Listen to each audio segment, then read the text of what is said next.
As Oklahoma governments and Oklahoma tribes wrestle with the ramifications of the Supreme Court's McGirt decision, new questions about jurisdictions and tribal sovereignty are being asked every day. This week, OETA's Susan Cadeau goes in depth with tribal leaders to get the answers to questions both sides are asking. Thanks, Jason. I'm here with two distinguished guests to talk about issues that impact the tribes in Oklahoma, and we have two chiefs with us. First of all, we have Chief Ben Barnes with the Shawnee tribe. Chief Barnes, thank you so much for joining us. Thank you for inviting us. And we have Chief Gary Batton, who is with the Choctaw Nation. Chief Batton, thank you as well. Thank you, Susan. Thank you for having me. I'd like to start with you, Chief Batton. I'm going to have each of you quickly tell us a little bit about your tribe so we know who you are, where you come from. Okay, the Choctaw Nation, we're located in the southeast corner, if you can. So on the eastern side, we border Arkansas. On the southern side, we border Texas and Canadian River on the northern side. And there's an old trail, according to our Constitution, that's on the western side. So we cover approximately the 10 and a half counties here in southeastern Oklahoma. We have about 200,000 tribal members. We just surpassed a little over 200,000 tribal members. We have about 11,000 employees here within the Choctaw Nation. We have 144 different programs for our tribes, and of course, we operate health facilities and so on. We have about 90 different businesses within the Choctaw Nation. Wow. Okay. And Chief Barnes, tell us about your tribe. We have 3,100 citizens, so we're a little small. We're a smaller tribe than the Choctaw Nation. Our differences are that we have a headquarters here in Miami, Oklahoma, in the northeast corner. So we're at the opposite, and almost the opposite of the state from Chief Batton. But we have 20-some states of historic interest in that we have to maintain our connections in. So we don't have service area here in Oklahoma, as does a good many of the other tribes like Chief Batton's. But we do have still have former interests in Missouri, Kansas, and elsewhere. All right, gentlemen, thank you. I want to start off kind of taking a sharp focus look at a case that's been getting some attention recently, the McGirt case. And Chief Barnes, I want to have you kind of explain the parameters of the McGirt case, and then we'll talk about what that means for tribes. What happened there? Jim C. McGirt was someone who committed a crime in Oklahoma, but it was actually the crime. Correct me if I'm wrong, Chief Batton, because this actually, you guys are much more intimately connected to this case than the Shawnee tribe is. He committed a crime, and the case should have been heard in federal court because it happened on Indian land. So the court case should have went to federal court. Instead, he was tried in Oklahoma court. So McGirt, and prior to McGirt, Murphy had argued at the Supreme Court that they should have been tried at a federal level rather than an Oklahoma state court. Jim C. McGirt was found, that case was ruled yes, that Jim C. McGirt should have been tried at a federal court, and that looking at the reservational status of the Muskogee Creek Nation, that the Muskogee Creek Nation reservation indeed does still stand because Congress never explicitly said anything about the extinguishing of the boundaries of the Muskogee Creek Nation reservation. All right, Chief Batton, explain the impact of that and what that exactly means for Oklahomans and tribes. Well, again, what this means is it's a jurisdictional issue. So as sovereign nations, we were told that we were never disestablished. So if you can imagine, this jurisdiction should have been our jurisdiction from back in 18 when we signed the Treaty of Dancing Rabbit Creek, which is where we gave up land in Mississippi for land here in Indian Territory at that time. So what that impact has had is it's made people start wondering about jurisdiction. But the reality is that the federal government always had jurisdiction over, and this only pertains to the Major Crimes Act at this point in time. It also only pertains to the ruling for the Creek Nation at this particular time. So will it impact the rest of the four civilized tribes, the Choctaws, the Cherokees, the Chickasaws, and the Seminoles? Yes, it will. It'll have to take place for somebody to file that the state did not have proper jurisdiction to prosecute. And so, and then at that point in time, our assumption is if they rule just like they did in the McGirt case, that now we are a tribe that our reservation has never been disestablished. All right, Chief Barnes, let's make sure we have a firm foundation of understanding here. What is tribal sovereignty? Sovereignty is really simple. When you're driving down the street and you see a stop sign, you see some sort of regulation, you see your mayor, the way we govern our lives, the order we impose upon our communities, that is sovereignty.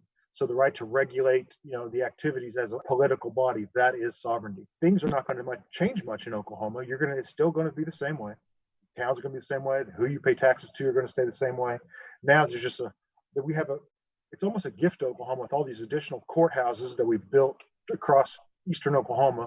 I'm actually sitting in the Shawnee Tribal Courthouse right now. Chief Batton has a courthouse. All the 5 tribes have courthouses. So there's dozens of courthouses and scores of justices and judges and hundreds of law enforcement personnel. And I think to reassure our brothers and sisters of eastern Oklahoma, this is something that they don't have to pay for. The tribes are already doing this. This is a gift to Oklahoma. Let's go into that. Are there misconceptions among non-tribal members, residents of Oklahoma? They see the tribes with the casinos and they think everyone has a bunch of money. Is that true? Is that false? Can you clear that up? I'm going to start with you, Chief Patton. Well, one is, have we been very productive? And yes, we have. We have 11,000 employees. Over half of those are non-natives. And so we all have always been about the empowerment of doing better for our communities. I go back to after we came across the Trail of Tears we gave to the people of Ireland that was going through their own potato famine. And so we lost a fourth of our people. So we've always been about community. So I think there is this misconception that, now these tribes have jurisdiction, which we always had. And there's like, okay, now what do we do? But the reality is cities have jurisdiction, counties have jurisdiction, the state, but I think everybody's concerned that it won't be the same. Well, that's like saying each city should be the same. Every county should be the same. The part that we have to really work towards is how do we remain unique in regards to our jurisdiction, but yet it still has to be about the greater good of all and be consistent within the realm of all laws that govern us for the most part, because guess what happens if you don't? Typically, if the state of Texas is totally different than the state of Oklahoma, typically the federal government steps in, which is that sovereignty steps in and handles that situation. So to me, I think it's just a misperception that people really are struggling with because they feel like tribes have no jurisdiction and they really don't understand the history of why tribes do have that jurisdiction. Chief Barnes, how do tribes typically in this day and age work with city governments, county government, state government? Has it been pretty amicable or no? Well, I come from Northeast Oklahoma, and in this county, Ottawa County, there are 9 tribes here, and it is the only county with this many tribes in the whole of the United States. And we've been here since the old Quapaw Indian Agency was here prior to statehood. And the 9 tribes of Ottawa County have always had a relationship of cooperation and collaboration, not just with each other, but also with the town and counties in which we live. So the abilities of us to cooperate and do projects together is a given. We assume this, that we have a relationship. The Ottawa tribe helped repair a bridge just south of NEO A&M College. And without that help and without that tribe stepping in, that bridge wouldn't exist. People have to drive around the campus all the way around a couple miles to get to the college. Mm-hmm. The Shawnee tribe found a $2 million grant also for NEO A&M to train people on particular types of equipment so that they can get a job over at the 3M Corporation just north of Quapaw, Oklahoma, my hometown. So the tribes have a very developed and mature relationship with the city of Miami, with the county. The Wyandotte tribe provides law enforcement services for the entire city of Wyandotte. The Quapaw Marshal Service provides law enforcement for the entire town of Quapaw. So the relationships in Northeast Oklahoma, we just assume that this is the way you do business. This is nothing new. We've been doing this for decades. As the tribes continue to do business, as you have been for decades, there is a struggle to maintain the culture. And I want to get into some issues where that is top of mind right now. The Native American Graves Protection and Repatriation Act and its importance. Chief Barnes, I know that's near and dear to your heart. At the beginning of this, I mentioned that the Shawnees had more than 20 states that were historically in our homelands. So the Shawnee people were very mobile people. And so we had these patterns where we had summertime and wintertime villages, and we move across the landscape. In the southeastern parts of the United States, amongst the Chickasaws, Choctaws, Muskogee Creeks, and others, all the way into the north, up into Senecas, the Cayugas, and others up in the northern parts of the state. So across 20-some states, the vast range that the Shawnees are responsible for. When the westward pressure started forcing people to have to move westward away from those areas, we left behind graves. And because of our vast range and the vast number of villages that we also had vast numbers of cemeteries. And every time there's a development or someone digs up a human remain back east, they'd have to bring in a coroner. And when those human remains is determined to not be from a modern grave, but actually to be one of an indigenous person, tribal nations have a law that's called the Native American Graves Protection and Repatriation Act, where they're required to consult with our nation to make sure that our ancestors are reburied in a respectful way, but also in one that comports with our culture or Chief Batton's culture and whoever the tribe may be in the particular situation. Right, and so people understand there's a committee who looks at this. 3 members of the committee are from tribes, 3 are from museums, because it is museums historical societies who want to look at this, and then a 7th member that is chosen by both on that committee to take a look at these issues when they arise. That's if it has to go to a court or has to be Okay. there's someone contesting the issue. Normally, the way it works is the university will invite Chief Batton, myself, and other tribes if we're conducting a consultation in one of the southeastern states, so that we would sit and we would discuss and we would all reach an agreement on how to reinter the ancestor. Another way we're looking at preserving history, Chief Batton, is through textbooks, and that's something, a battle that you're taking on. Tell us about that. What's wrong with the textbooks in Oklahoma right now? Well, we don't believe that they tell the true and accurate story of tribes as a whole. And so our goal is I don't even think people understand that we had a government here prior to the United States Constitution. We had our own laws, we had ordinances, we had our own culture. And so we're wanting to tell our story. And we've been very excited because we've been able to get some supplementals of that added into some of the school books, some of their curriculums, even though it's not in the actual book, but they're actually teaching those. And again, that's our way of educating the population about who we are as Choctaw people and our contribution to not only Oklahoma, but to the United States as a whole. Anyone who knows anything about culture knows it's the language that is a firm anchor, a cornerstone of any culture. And the tribes, several of them I've heard, are trying to resurrect the language out of fear of it being lost. I'm going to start with you, Chief Batton. Why is that so important? Well, if you ever lose your language, you lose your identity. And so for us, it's critical that we continue to teach our language. And also for me, I can tell you my own personal story that my grandfather and grandmother spoke fluent Choctaw, but they did not pass it on to my mother because it was not acceptable. She was the one that got in trouble. And then she really did not. It's just, I'm fortunate, not that I'm a fluent speaker, that my grandfather was able to teach me in the 80s some of the language and so on. But again, it's our uniqueness, it's our identity. Just think if we did not speak English here in the United States. It's critical to who you are, and it's a foundational thing of who we are as people, so that everybody, it's about self-esteem too, knowing who you are, where you come from. Chief Barnes, is it hard to get the new generation, the younger generation, to get on board with learning their native language?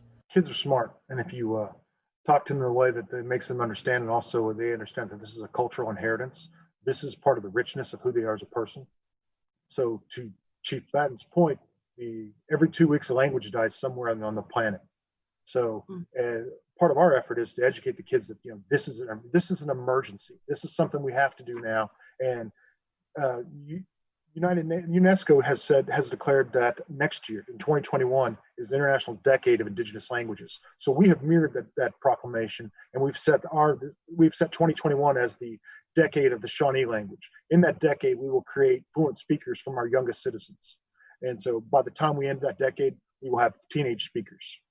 Do you think the time is more ripe than ever before in American history, maybe within the last 50 years, when everyone's celebrating diversity, that it does help create that atmosphere of, yes, I'm going to celebrate who I am? Does it make it easier now more than ever?